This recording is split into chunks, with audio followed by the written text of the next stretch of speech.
Good morning. Morning. Good morning, and thank you, Mr. Chairman and committee members, for this opportunity to speak today regarding Reggie.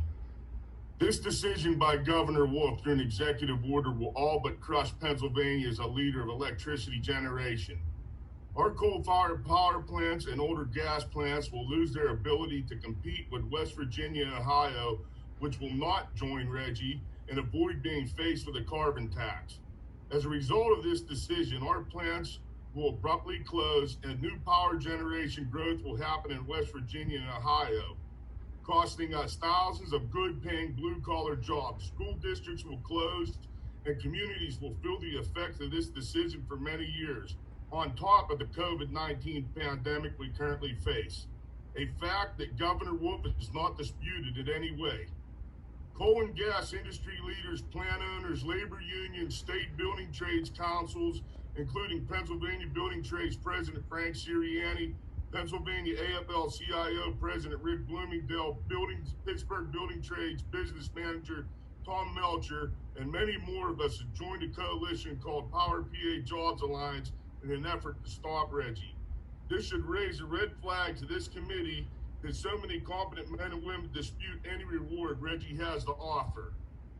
I find it ironic that Energy Harbor sits with Sirius for a pro-Reggie presentation demonizing coal and gas last week, pushing nuclear power at the Beaver Valley nuke plant, while they increase and perform spring outages during the COVID-19 pandemic at their 4 massive coal plants just across the border in West Virginia, Ohio.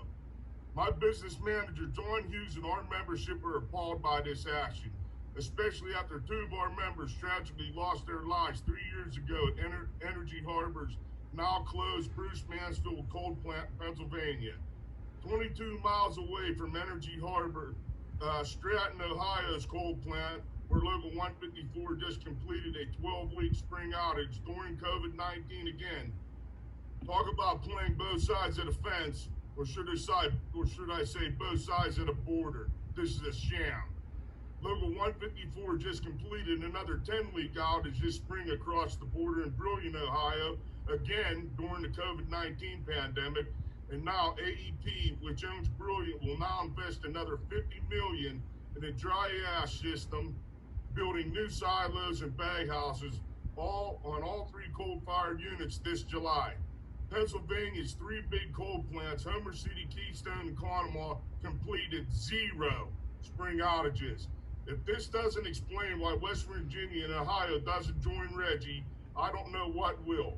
And if you think emissions from CO2 will change by closing our plants, you're wrong. The Sierra Club stands here and argues these coal plants and jobs will be eliminated, so why not put them out of their misery today? That statement offends me and 1,000 of my brothers and sisters who work in and around this industry, earning a great blue-collar, family-sustaining wage. I would like the Sierra Club and Sirius to explain how renewables such as solar and wind must use massive amounts of fossil fuels to even exist. Mountaintops that will be blasted and leveled off for windmills. Tens of thousands of acres of Pennsylvania's hardwoods clear-cut. Fertile farmland taken to put solar panels on an unreliable intermittent source of electricity that must be backed by a fossil fuel plant anyway. This will devastate our wildlife and aquatic life by causing mass soil erosion problems, washing sediment into our streams, and not to mention tons of toxic materials like lead and cadmium that will wash out of solar panels by rainwater alone a few months just after being installed. Maybe this has something to do with multi-billionaires like Timber Titan Jeremy Gratham, who has donated millions to the Sierra Club and has ties with Harvard Endowment and Yale, who were all timber giants ourselves all over the world.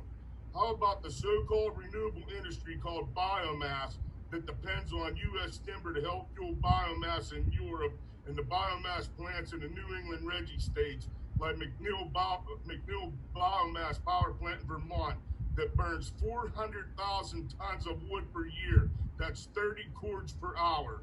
Or anything else like dead animals, shredded tires, and railroad ties from Canada. Part of the Sierra Club's motto is to protect wildlife and wild places. Where in the hell does this fit in? If Governor Wolf needs $300 million for his green endeavors, why don't you ask your guys to donate a few $1,000,000 because they have many? Governor Wolf, DEP, and the Sierra Club and Sears tout all these great new green jobs. My research shows blue-collar green jobs average $24,000 a year, and I am still waiting for a specific example in Pennsylvania of great building and trades green jobs numbers created to replace the thousands we will lose. As of March of 2020 and 10 years in Reggie, the Reggie states have the highest electricity prices in the United States, some even higher than Alaska and California, according to the U.S. Energy Information Administration. Pennsylvania, on the other hand, is currently under the national average. DEP or Mr. Schuster, could you please tell me where you're getting your electricity prices? Because of Reggie. Nobody wants to even talk about carbon capture, but in a tiny town in North Dakota, Project Tundra has begun this spring on the largest CCS project ever built on a 1970s era coal-fired power plant at the Milton R. Young Station. The National Energy Technology Laboratory will play a large role in this project.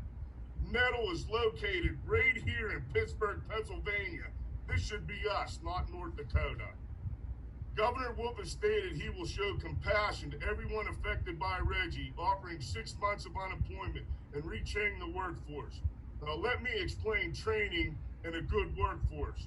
Local 154 and the rest of my building trades brothers and sisters are highly skilled tradesmen who have completed 4 to 6 year apprenticeships to earn the right to become a journeyman, all self-funded by our union. We build engineering marvels in our industry. Our members have left their families and worked in Ohio and West Virginia during the COVID-19 pandemic. They have answered the call to put our plants back online when units came down during the pandemic, causing them to endure much grief with our botched unemployment system. We want to improve our environment and build the next engineering marvels that will use our abundant fossil fuels responsibly and create more jobs, keeping Pennsylvania as an industry leader, not dismantling it with Reggie.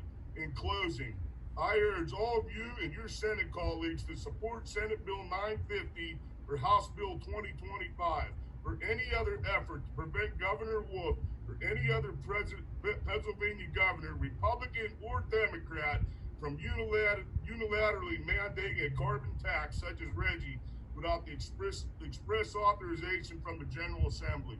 Thank you, Mr. Chair. Thank you.